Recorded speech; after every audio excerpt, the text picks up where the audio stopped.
नमस्कार मित्रांनो, आज मी घरी चाललो या हिरव्यागार निसर्गाचा आनंद घेत.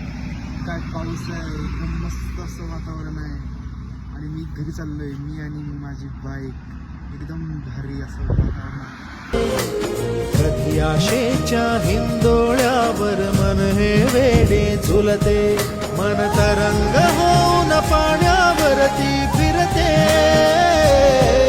अनक्षणात फिरून आभाळाला भिडते.